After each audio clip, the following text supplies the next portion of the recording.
Eccoci qua ragazzi, bentornati sul canale. Conferenza stampa da parte del Real Madrid. Ancelotti e Carvajal impegnati nella conferenza terminata. Hanno parlato ovviamente della situazione interna, infortuni Real Madrid e temi ovviamente calendari che sono sotto gli occhi di tutti, perché non solo a Napoli si fanno male i calciatori, ma anche in Serie A e nel resto d'Europa ci sono infortuni dappertutto, troppi impegni nazionali, eccetera, eccetera. Però ringraziamo in primis Carvajal per le parole spese nei confronti del Napoli. Carvajal dice il Napoli è una squadra di livello mondiale e a quanto pare diciamo viene rispettato il Napoli molto più oltre confine che nei confini nazionali. Questa è una cosa che volevo sottolineare, ma eh, può darsi che sia solo la mia opinione. Andiamo a vedere cosa hanno detto appunto Ancelotti e Carvajal, lo commentiamo insieme. Stasera aspetteremo la conferenza di Mazzarri che io cercherò di vedere in giro perché non sarò a casa e spero di fare il video post conferenza di Mazzarri entro domani. Purtroppo logisticamente cerco di stare appresso a tutto, ma a volte non ci si riesce. Andiamo a vedere cosa dice Carvajal. Carvajal dice: come arriva la partita di domani e come ci arriva il Real Madrid? A livello di statistiche sta andando molto bene, soprattutto come fiducia e rendimento. Con un grande rivale come quella del Napoli vedremo come andrà domani. Su quella fascia ne vedremo delle belle, sperando che riusciamo a fare quello spostamento minimo che c'è stato anche a Bergamo nel trovare Quara un poco più accentrato, prediligendo meno proprio l'out di sinistra e l'esterno estremo dove sei preda del raddoppio e poi c'è la linea del fallo laterale, si ferma l'azione, più in mezzo al campo forse ci sarà più opportunità di vedere qualche diciamo uno contro uno in favore del nostro esterno e del nostro georgiano. 8 infortuni e Modric affaticato, si possono sfruttare quelli che giocano meno. Carvajal dice con tanti infortuni c'è spazio per i calciatori che non hanno tanti minuti nelle gambe, devono farsi trovare pronti e darci una mano.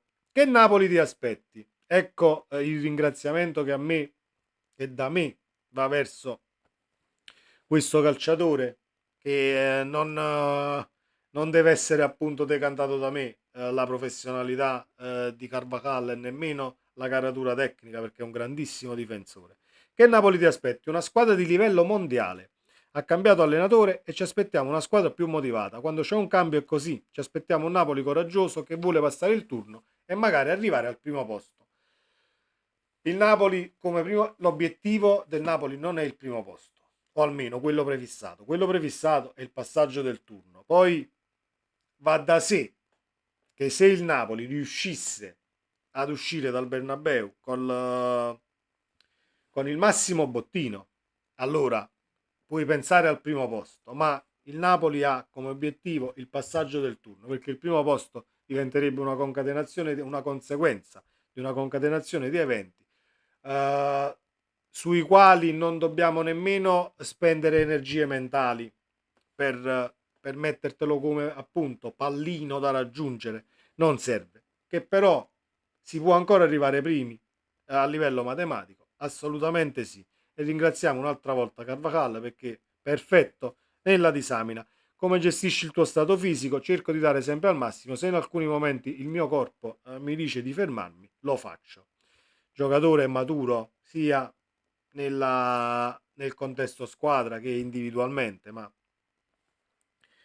Carvajal è sotto gli occhi di tutti per quanto è forte. Lunin, cioè, ovviamente non gioca Kepa, portiere infortunato, Courtois nemmeno.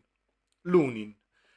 Su Lunin è un grande professionista, si allena tutti i giorni, è vero che è molto introverso, non si lascia trasportare dalle emozioni, è sempre stato all'altezza quando ha giocato, quando Kepa si riprenderà sceglierà Ancelotti. Io ho visto gli highlights allargati dell'ultima partita del Real, ha giocato Lunin, è portiere ragazzi, non voglio dire e fare paragoni Courtois Lunin perché sarebbe inopportuno, però lettura dell'azione come si deve, almeno nell'ultima apparizione. La porta resta comunque inviolata per un paio di interventi da sottolineare. Non è che gioca Lunin e abbiamo la strada spianata, è inutile pensarla così. Ancelotti il miglior allenatore.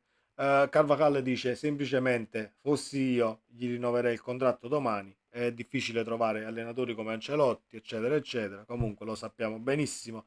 Carletto la vecchia volpe, parla Carlo Ancelotti, infortuni, inutile scusarsi, sarebbe una mancanza di tempo per chi giocherà, c'è chi farà e sta già facendo molto bene, non pensiamo agli assenti, l'organico è molto buono e ci mancasse pure. Cioè, voglio dire, lamentarsi poi dell'organico del Real sarebbe da polli. Rinnovo per 5 anni, non lo so. Penso che quello di Simeone all'Atletico sia un caso speciale, come Ferguson allo United. La vita in un club di solito è corta. Mazzarri, non mi ha stupito, è un amico, è un allenatore esperto e che conosce bene il calcio italiano. E poi un cambio in panchina porta ai giocatori una motivazione supplementare, lo dimostra la gara di sabato. Mazzarri può portare esperienza e conoscenza del gioco. Rivincita, sono stato benissimo a Napoli, non ci sono vendette o rivendicazioni da fare. Bellingham è intelligente, professionale, maturo e serio. Un grande giocatore, si adatta sempre in ogni paese in cui gioca. E aggiungo io, anche ad ogni calciatore che gli si mette vicino. Bellingham fa la differenza. Sposta gli equilibri per me.